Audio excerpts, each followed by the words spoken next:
Ich befinde mich heute hier in Anaklia und da hinten, da vermute ich E.T. Ich denke, dort wird er zuletzt gesichtet. Da ist E.T., sein Haus. Ich habe auch die richtigen Schuhe an. Gerold, wo bist du? Da ist er. E.T. nach Hause telefonieren.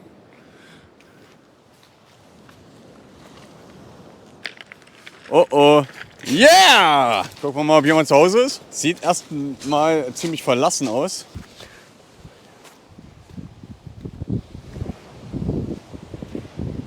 E.T. hat ein Schild aufgebaut und darauf steht: Hier wohnt E.T., aber ich möchte nicht gestört werden. Zutritt zum Haus verboten. Aber ansonsten schauen wir uns doch mal die letzte Stadt vor Abrasien an.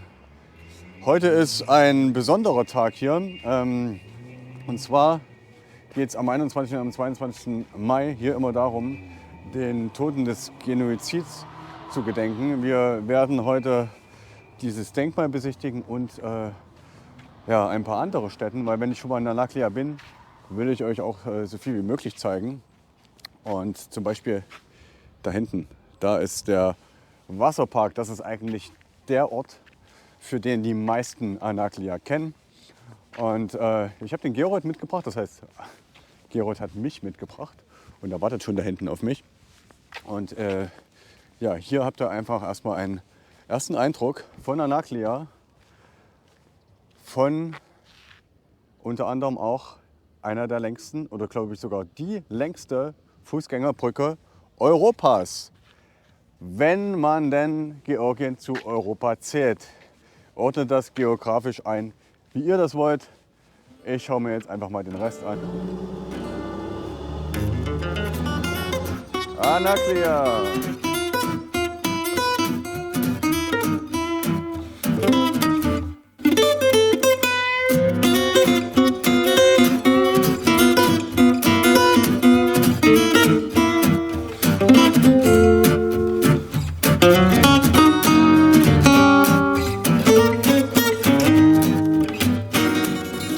Wir haben jetzt hier gehalten, weil wir denken, das ist das Denkmal. Zirkassien-Genozid, das. Und schauen wir mal, was drauf steht. Ja, hier steht's.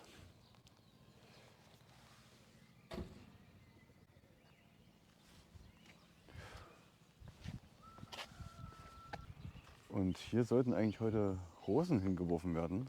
So hat der Gerold mir das gesagt. Nun weiß ich nicht, wie das noch praktiziert wird. Wir sind ja hier auch Laien quasi. Aber wir werden es rausfinden. Auf jeden Fall gibt es gleich was zu essen. Und mal sehen, hier ist ein Mann, der mich ein bisschen beobachtet. Vielleicht kann der uns was sagen. Ja, mal Jobber. Dres, Zitelli, Dresak, das heißt Rosen. Flowery. Flowery.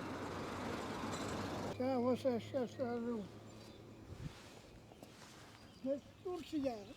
Старые времена Турция приходили туда. И грузины захватили туда. Das ist dort da. Aha. Das ist dort da. Вот грузины. Mhm. Вот они турцы. Das ist Grusini. Это грузины. Das sind Georgier. das sind Türke. Türken. Это Турция. Ah. Приходили и захватили людей и туда отправили. Aha. Отсюда море там. Отсюда. Ah, du Moore. Moore. Да, море там прямо, видите, там море видно. Irgend Они отправили в Турцию. mhm. Irgendwas machen die am Meer, weil es dann zur Türkei dann wahrscheinlich. Ich denke, dass sie die Rosen ins Meer schmeißen, dass sie in die Türkei fliegen. Еще одно скажу. Вот этот поселок называется Анаклия. Mhm. Анаклия, знаешь, как называется, зачем? Женщину назвали Анна. И у него ребенок был. Вот так. И на дороге шел. И турцы захватили ребенок. Aha. И взяли. И она кричала. Aha. Это Анаклия. Okay. Naзвали. Wir haben es jetzt nicht verstanden, aber vielleicht kann es uns mal jemand übersetzen. Didi Matluba. Каргат. Me Alexi, Shen? Юра. Jura. Да. Geroldi. Ciao, Jura. Wir haben ein Restaurant gesucht, weil wir Hunger haben. Aber in ganz Anaklia hat kein einziges Restaurant offen, haben die uns gesagt. Und das, glaube ich, auch weil der Polizist stand daneben. Die würden nicht lügen. Und dann haben wir gefragt, was jetzt hier ist mit dieser Zeremonie, die ja hier so traditionell sein soll. Und hier gibt es auch Leute und so, die hier scheinbar gut gekleidet rumlaufen. Das ist die Brücke, der Platz relativ neu angelegt. Da ist auch das wahrscheinlich einzig richtige funktionierende Hotel hier. Und die meinten wohl, hier ist gar nichts. Also keine Ahnung. Jetzt wird dieser Abschluss feiern. Vielleicht ist das auch, dass die den letzten Schultag feiern, die Jugendlichen. Das denke ich mal ist eher das Ding. Weil du weißt ja, ne? Gestern war letzter Schultag. Hast du gehört? Und da sind sie in Batumi alle rumgerannt und wie die Verrückten rumgefahren. Total irre. Habe ich auch einen Unfall gesehen, by the way. Da gab es dann ein bisschen Tränen. Gleich die Zukunft versaut. Und, Ich habe dir noch den Hauptgang. und das ist die Brücke. Ich habe dir noch den Hauptgang. Ja, das ist von unserem Restaurant. Ja, da esse ich. Vorspeise hatten wir auch schon, auch Snickers. Essen wir halt noch eins, wenn es mal wieder länger dauert. Aber heute dauert es wahrscheinlich nicht länger in Anaklia. Und hier sind wir Es hat schon auf den Rosen. Spuren von Rosen. Genau. Gestern war Abschluss in der Schule und demnach laufen die ganzen Leute hier so rum. Bei mir gibt es die goldene Regel von April bis Dezember nur Flipflops. Ich habe auch schon dagegen verstoßen, muss ich sagen. Aber Also, dann ich bleibe sehe ich in der Regel dabei. Dann sehe ich dich also rennen, trainieren mit Flip. Nee, im Alltag. Er muss es immer übertreiben. Ey. Immer muss er das übertreiben. Also Anaklia ist eigentlich diese Brücke, diverse Hotels, dieser Wasserpark und das IT-Gebäude. Und eigentlich eine ganz schöne Umgebung. Viel Grün und das Meer natürlich, hier auf der anderen Seite. Die Geschichte mit dem Blumen ins Wasser werfen oder ans Monument, keine Ahnung, ist wohl ins Wasser gefallen, weil es heute so schlechtes Wetter ist. Also es gibt ein paar Regentropfen, okay. Aber diese Sache ist wohl heute und morgen. Von daher denke ich mal, dass sie das einfach morgen machen. Ansonsten war es das eigentlich, was ich außer Wohnhäuser hier in Anaklia gesehen habe. Das Restaurant oder die Restaurants haben alle zu, wie gesagt. Wahrscheinlich nur im Sommer geöffnet. Und ansonsten kann man hier wirklich eine ruhige Zeit haben, weil einfach niemand da ist. Also es ist wie so ein Lost Village oder wie man es auch immer nennen will. Lost Town. Ja, also man kann sagen, Anaklia ist ziemlich verlassen, oder? So insgesamt. Du warst schon im Sommer hier? Ja, Wie ist es im Sommer hier? voll. Alles voll. Also nur Ja, Touristen? dann Oder? hast du einfach die ganzen Badegäste von Suktidi. Ah, okay, aber jetzt so klassische Reisen mit Ausländern und so wenig. Gibt's oder? auch. Ich habe jetzt hauptsächlich Russen hier angetroffen. Mhm. Und dort siehst du ja noch ein Haus, wo eher noch die Bauskelette, die Ah, da ganz hinten. Ne? Stützen stehen. Ja. Und dahinter ist Abkhazien. Hier nochmal der IT-Tower von der anderen Seite. Soll wohl eigentlich als Restaurant gedacht worden sein. Gestern war letzter Schultag hier in Georgien und seitdem fahren alle Jugendlichen oder diejenigen, die fertig sind mit der Schule, hier rum wie die Verrückten. Polizei beäugt das so relativ stillschweigend, also die greifen da nicht großartig ein, solange sie nicht den größten Mist machen. Finde ich eigentlich ganz based. Und da ist jetzt zum Beispiel so ein kleines Autokorso von den Schulabgängern mit den Autos von Mami und Papi. Und schaut mal. Das ist das singende, klingende Bäumchen aus Metall und Beton. Da kommt die Gesellschaft der Jugendlichen. Was jetzt? Ja, da kündigt die nur an.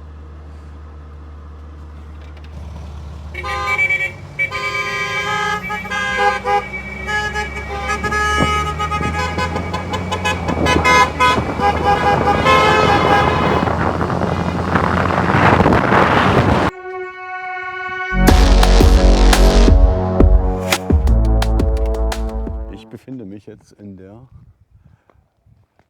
alten Burgruine, also der Rest, der stehen geblieben ist. Und daran hat man dann ein Hotel gebaut. Das ist noch einer der alten Angestellten der Burg. Der kommt gerade aus seinem Kämmerlein. Hallo Gerold. Aber ansonsten, glaube ich, kann man hier im Sommer gut Party machen.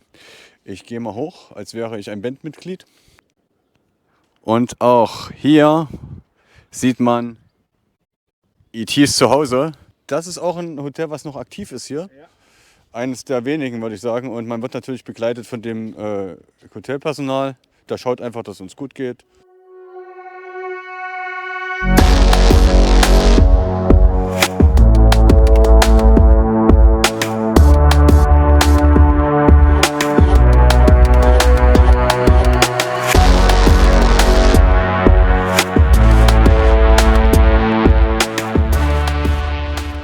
Hier in Anaklia passiert einiges. Schaut mal, wie es aussieht, machen sie den Strand hier auch größer. Wir sind jetzt kurz vor Abchasien. Da hinten ist Abchasien. Wir sind auch gerade an der Grenze vorbeigefahren. Mal sehen, was wir da noch filmen können. Und hier, alles wird aufgeschüttet. Vorhin waren wir dort beim E.T., den seht ihr ja noch. Ich nenne den jetzt einfach immer E.T. Und wollen jetzt eigentlich zum Wasserpark fahren. Aber hier ist halt alles am Arbeiten. Und dachten wir schauen uns das mal aus der Nähe an. Und da ist der Gerold, da ist natürlich wieder rumgefahren. Und da werde ich mich jetzt wieder hinbegeben. 1,50 Meter haben sie hier sicher aufgeschüttet. Ja. Ich habe den Eindruck, sie müssen ja das Aushubmaterial vom Tiefseehafen irgendwo verarbeiten. Es wird ja gesagt, dass hier der Tiefseehafen entstehen soll. Da sagen die einen ja, die anderen nein, aber ich denke ja. Und wenn man das so sieht, ist das vielleicht tatsächlich das Material, was auf der einen Stelle ausheben, dass sie das an den Strand schütten, den dadurch vergrößern und gegebenenfalls auch attraktiver machen. Wir sind hier an einem verlassenen Schiff, wahrscheinlich aus Russen oder aus Sowjetzeiten. Ich gucke mal, ob ich hier reinkomme und rausgucken kann. Du hast Sicherheitsschuhe an. Ja, ja.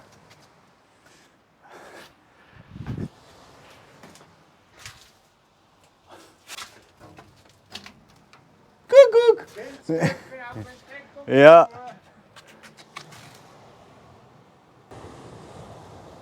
So, also hier lässt sich ganz gut leben auf dem Schiff. Ich werde mir das jetzt wieder seetüchtig machen und dann sehen wir uns irgendwo da draußen in Odessa oder so. Habt ihr gehört? Hat die Geldscheiße. Ja. Und jetzt. Wow!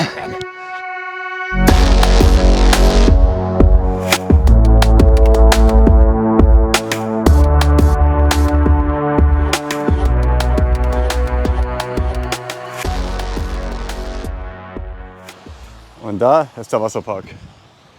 Das ist eigentlich im Sommer eine relative Attraktion, weil hier ist relativ viel los. Also da stehen sie wohl Schlange, obwohl im Rücken das Meer ist. Und ja, ich habe gemischte Aussagen über den Wasserpark gehört. Die einen sagen, ah, das ist ein bisschen alles runtergekommen. Die anderen sagen, macht Spaß. Auf den ersten Blick sieht es erstmal auch nach beiden aus. Aber es sieht mir zumindest so aus, als würde es Spaß machen.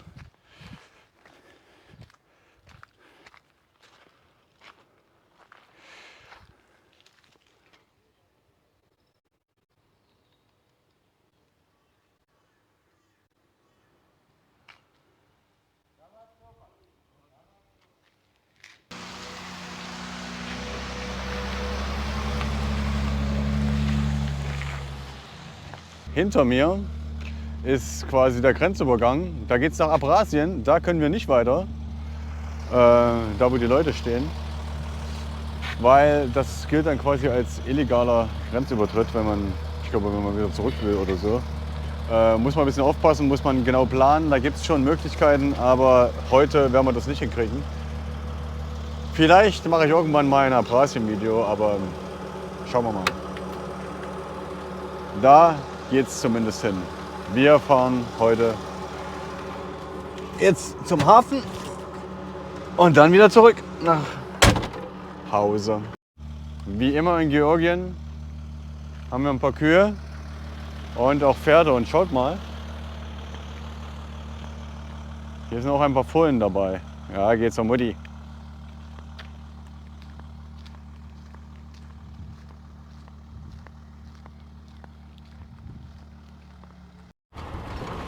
Die Straße war letztes Jahr noch asphaltiert, sagt der Gerold. Und ich denke mal, dadurch, dass die LKWs jetzt hier die ganze Zeit durchfahren mussten, sieht es jetzt so aus.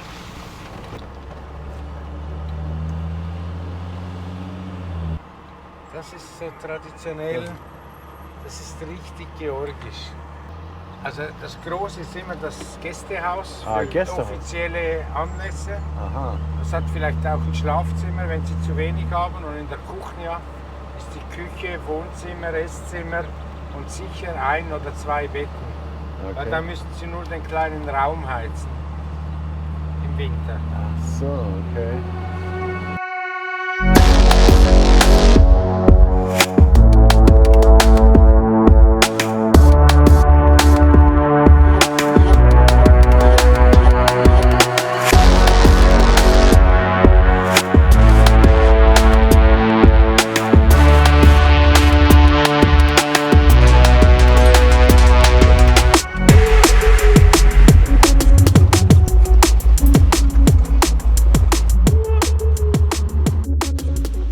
Wir sind jetzt so nah wie möglich an den Hafen oder an den Bereich rangekommen, wo der Hafen entstehen soll, der Tiefseehafen. Das ist da hinten. Der Gerold wartet dort auf mich. Und auch interessant, hier sind überall Wasserbüffel.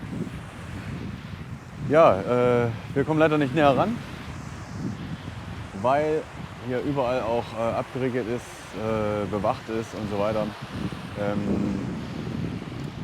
Es wird dort so entstehen, es wird hier überall ausgebaggert.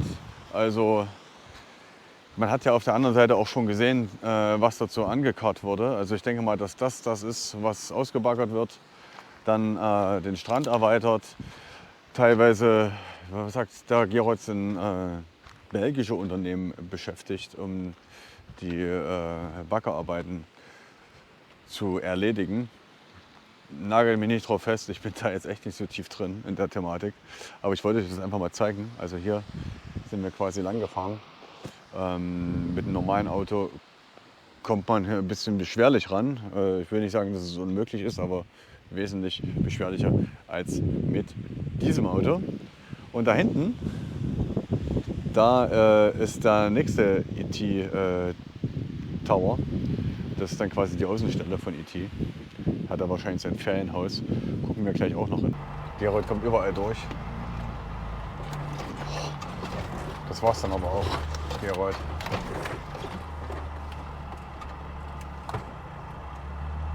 Schau mal, ob die Räder passen. Alter, echt? Aber ich denke, es sollte gehen. Er denkt, es sollte gehen.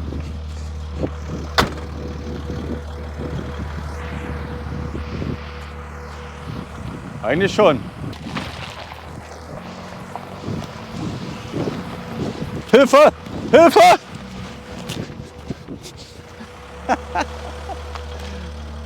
Hat er mich fast umgefahren. Und da gehen wir jetzt hin. Alter Schwede, du Husare. Wir sind unterwegs. Ja. Also hier ist das Ferienhaus von ET. Ihr seht das. Da sehe ich auf den ersten Blick schon ein paar Angler. Scheint wohl ein ganz guter Spot zu sein.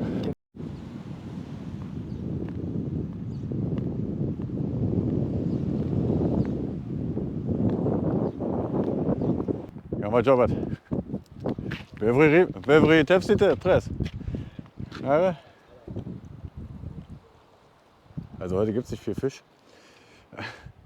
Sind ein bisschen traurig. Dafür gibt es dann halt Fisch aus der Dose.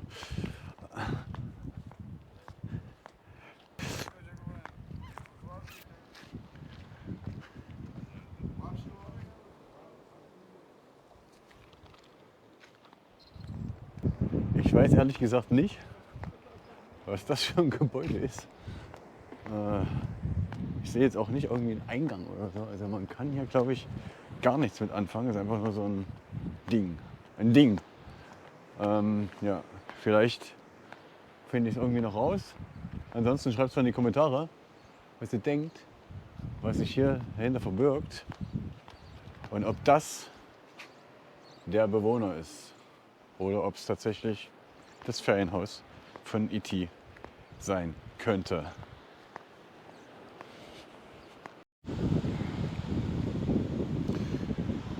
Der Georg wird jetzt noch mal was zu dem Hafen sagen.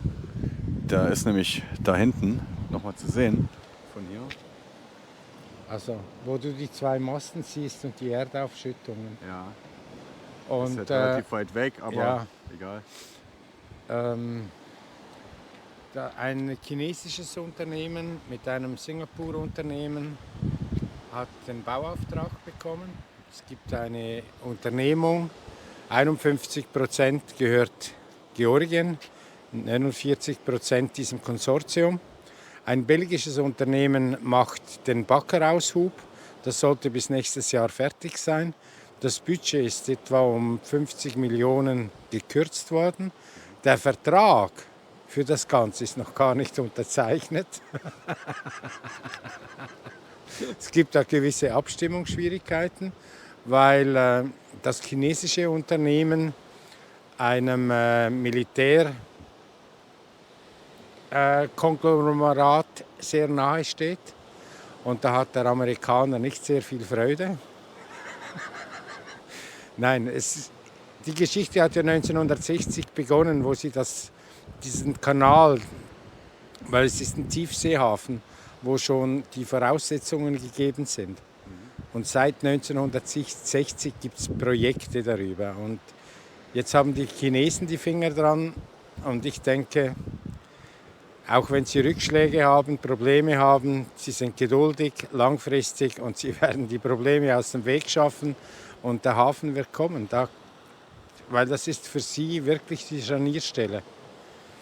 So wie für Europa, Hamburg, der Hafen wichtig ist. Und dort hat ja China eine 30% Beteiligung gekauft. Und jetzt haben wir ja gesehen, dass Anaklia ziemlich tot aussieht, zumindest jetzt in der Nebensaison. Also es ist schwer, Menschen zu finden auf der Straße. Wenn jetzt so ein Projekt fertiggestellt wird, wenn jetzt diese Promenade da gemacht wird und so, wie siehst du denn jetzt aus deiner, also wir sind ja beide Laien, was Anaklia angeht, nein, wie siehst du denn jetzt aus deiner Wahrnehmung den Immobilienmarkt in Anaklia an in den nächsten 10 Jahren, sage ich mal, wenn man denen ein bisschen Kredit gibt? Also ich würde eher in Anaklia was kaufen als in Batumi. Anaklia spricht mich an. Weil? Weil du hast natürlich sehr viel Natur, den Nationalpark. Das hast du in Poti auch, aber du hast den Zugang nicht. Klar, habe ich den Zugang. Ja, du musst ja Richtung Pirosmani, oder wie heißt der See? Ja, der See, Pirosmani, da kann ich direkt ranfahren. Genau. Ja, aber du kommst nicht rein. Mit dem Boot komme ich rein und ich kann direkt ranfahren, klar. Ja, aber die Führer, die Tourguides, die dort sind, kannst du in der Pfeife rauchen. Ja, ich kenne ja welche, die ein Boot haben. Ich kenne auch welche, die Und ein die Boot wissen haben und die wussten nicht mal, wo die Pelikane brüten. Und das weißt du jetzt? Wir haben 5 Anläufe genommen und wir wissen, wo wir die finden. Es gibt 2 Orte, wo wir sie finden können. Das eine ist das Hochplateau um Zalka herum und der andere Ort ist hier. Ah, okay, also in Anaklia und in der Nähe von Poti brüten Pelikane. Ey, ich dachte, das gibt's nur in Afrika, ohne Scheiß. Nein, das gibt es also auch hier. Und die Guides, die wir hier haben, die haben kein Wissen, sie haben auch nicht das Interesse. Die machen um 10 Uhr, um 11 Uhr, um 12 Uhr Touren. Wenn du Vogelbeobachtung machen willst, musst du morgens um 5, halb 6 los und am Abend irgendwo zwischen 5 und 7. Aber das sind genau die Zeiten, wo der Georgier nicht arbeitet. Also um 5 früh triffst du kein Georgier an. Maximal, wenn er fertig wird mit Wein trinken. Zum Abschied noch einen Wasserbüffel.